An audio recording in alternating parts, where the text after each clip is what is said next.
Kama ikitokea unahitaji ramani kutoka kwetu, kuna vitu vichache sana ambavyo tutavihitaji kutoka kwako sisi pia.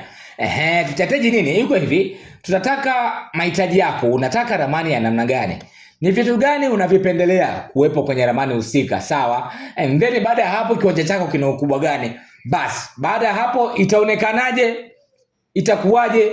Tuachie sisi. Hilo swala liko ndani ya uwezo wetu. Hapa nimekuletea ramani ambayo ina majengo mawili. Jengo moja, jengo la biashara ambalo liko mbele, lakini jengo la pili ni jengo la kawaida ambalo hilo jengo lina vyumba vitatu vya kulala. Vyumba viwili ni self, chumba kimoja cha kawaida, lakini kuna choo cha public humo ndani. Sebule, jiko pamoja na store ipo ndani ya hili jengo. Mpangilio wake ni mzuri sana na unaweza kustajabu ya Musa, kwa sababu hili jengo lina upana wa mita 11.6 na urefu wa mita 10.7. Idadi ya tofali zinazotumika hapa ni tofali 3000 za blocks, na kama utatumia tofali za kuchoma hapa, wewe andaa tofali zako 10,000 kamili, utakamilisha jengo la namna hii hapa. Idadi ya tofali nafikiri nimeanza kukutajia hapo. Kwenye upande wa bati, hili jengo linatumia jumla ya bati 90 za futi 10. Nitakuja nikuonyeshe kwa nini bati 90 huko mbele, sawa? Ila kwa sasa hivi tuweze kusikilizana kwa umakini, kwa sababu hili jengo mpangilio wake una vitu vingi vizuri ambavyo naweza nikavielezea hapa. Kitu cha kwanza, jiko lina nafasi kubwa kiasi kwamba kama itatokea jam, nasema jam kwa sababu kama itatokea changamoto ya ukosefu wa makazi au watu wamekuwa wengi, hichi chumba cha jiko kinaweza kutumika kama jiko na store ikatumika kama jiko, sawa?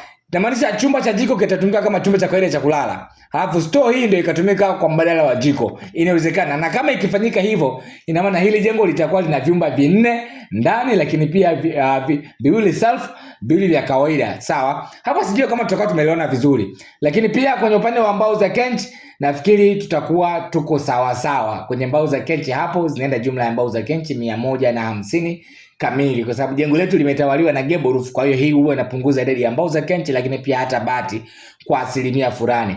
Jengo letu la mbele ni jengo la frame za biashara, ambapo frame ziko 4 za biashara na choo chao cha public hapo kwa ajili ya kuhakikisha biashara zao zote zinaishia huko, sawa? Na hilo jengo linatumia jumla ya tofali za block 1500. Hapo kutumia tofali za kuchoma ni tofali 5000 kwenye ujenzi wa hizo frame, lakini pia mbao za kenchi. Mbao za kenchi hapo ni mbao 150, bati zake ni 80 za futi 10, sawa?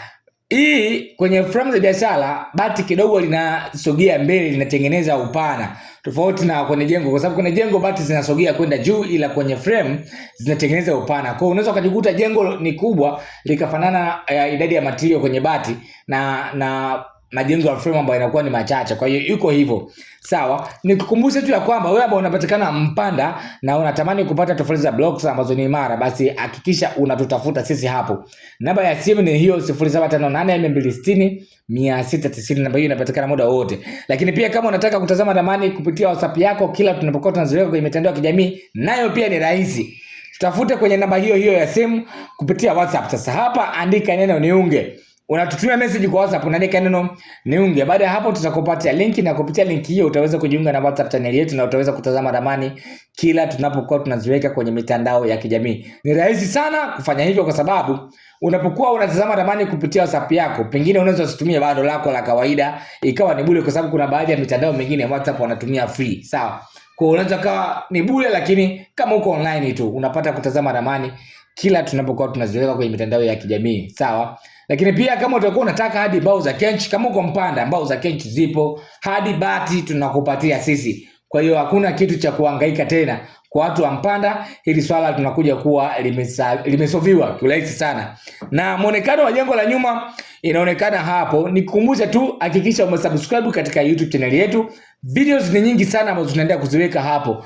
Kwa hiyo kama utakuwa umesubscribe, kuna baadhi ya vitu vingi utakuwa haupitwi, sawa? Lakini kama hujasubscribe basi fanya sasa. Na pia hakikisha umetufollow mitandao yote ya kijamii. Tunatumia jina hilo la Makazi Mpanda. Familia ikiwa kubwa sana, basi ramani zitashuka kama mvua kwenye mitandao yote ya kijamii. Ni nyinyi tu mchague mtajenga zipi muache. Lakini hili swala sisi hatutaacha. Kila siku tutawaletea idea mpya na maelezo yatatoka. Sio kwamba tunatoa tu idea baada hapo tunajikataa, hapana. Maelezo yatatoka kwa nini tumewaletea idea za namna hiyo hapo. Kwa hiyo hakikisha unakuwa karibu nasi, umefollow channel yetu, lakini pia hakikisha umesubscribe katika YouTube channel yetu. Karibuni sana, asanteni kwa kunisikiliza.